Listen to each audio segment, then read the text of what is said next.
Mój dziadek i jego ojciec to byli bracia.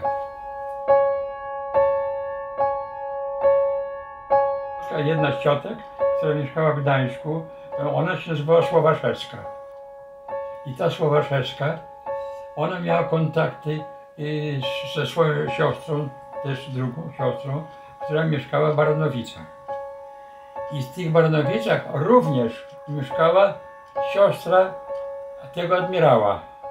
I one pomierały i ta ciotka gdańska te różne takie pamiątki przywiozła. Między innymi takie różne zdjęcia, bo przywoziło tego i między innymi do mnie trafiło zdjęcie pocztówkowe tego admirała, które wszędzie jest powielane, na wszystkich wydawnictwach powielane jest to zdjęcie, wszędzie ono jest.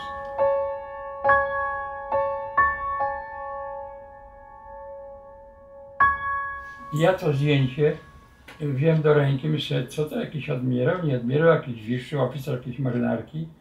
I co to jest, kto to jest, co to jest taki. I ona mówiła, że on był ruskim jakimś, nie powiedziała, że admirał, tylko że w marynarce był tego.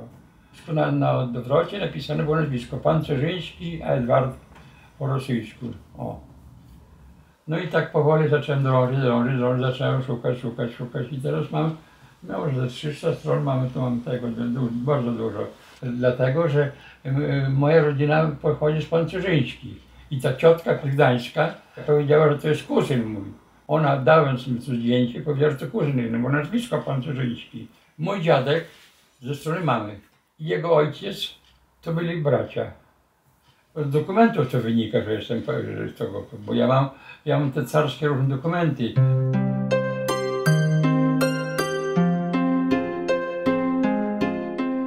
W tych wszystkich wydawnictwach, wszystkich wydawnictwach rosyjskich to podawane jest tak, że on pochodził z rodziny polskiej, z rodziny szlacheckiej, nawet jaki herb ma, nawet wiadomo jaki jest, Trzaszka, herb Trzaszka.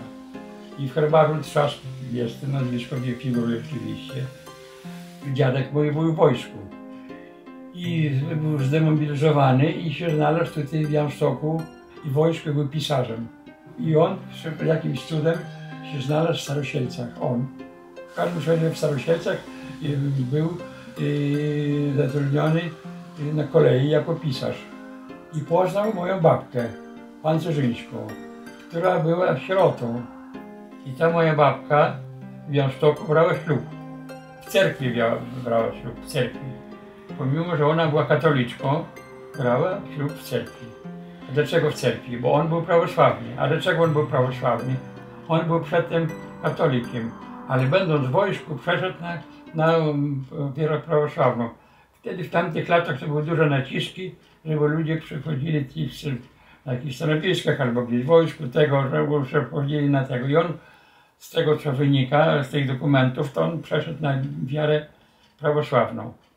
I jako prawosławny w cerkwi w Białymstoku i ślub brał z moją babką.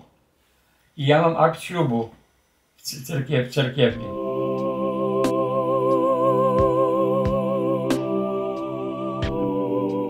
No i teraz jak on się ożenił się i potem oni wyjechali do Rosji.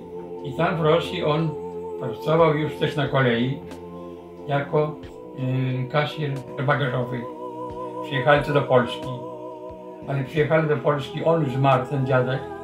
I babka przyjechała tylko z trojgiem dzieci, przyjechała tutaj do Polski. I dlaczego w Starosielcach się znalazła moja babka? Dlaczego nie mogła pojechać do innego miasta? Otóż dlatego, że ona jak wyszła za mąż za tego kolejarza, tego, który pracował tu w Starosielcach za mego tego dziadka, no to prawdopodobnie ona zamieszkała u niego. Jak u niego zamieszkała, to miała sąsiadów, znała trochę ludzi i miała jakieś takie zaczepienie. Że nie jechała tak w pustkę, tylko jechała, bo miała tu jakichś tam znajomych, miała sąsiadów, z którymi przedtem mieszkała. O. I dlatego się znalazła prawdopodobnie z tego względu się znaleźli, moja rodzina się nazwa po I wojnie światowej w Staroświecach. To pan Cerzyński, Edward, chyba gdzieś około roku, był głównodowodzącym floty marynarki wojennej całego Związku Radzieckiego. Ale tylko rok był, bo on był bezpartyjny i Frunze mu zaproponował, mój wiesz, wypadałoby, żebyś zapisał się do partii. No ale on jakoś tam, nie wiem, jakiś tam opory miał, nie zapisał się. No i Frunze jednak mi powiedział, że no niestety on musi wystąpić. Pod koniec życia to był wykładowcą w Wyższej Szkole Marynarki Wojennej w Moskwie. I w 1937 roku Stalin wszystkich tych wyższych oficerów kazał zgładzić. I on jako pierwszy został zatrzymany. Podejrzewali, że on chciał doprowadzić do przewrotu. Zgromadzili materiały z Niemiec sprowadzone, że on z Niemcami zaczął pertraktować, jak obalić Związek Radziecki. I pan Cerzyńskiego posądzali, że on też razem był włączony w tym Stuchaczewskim i razem po prostu w jednym kierunku szli.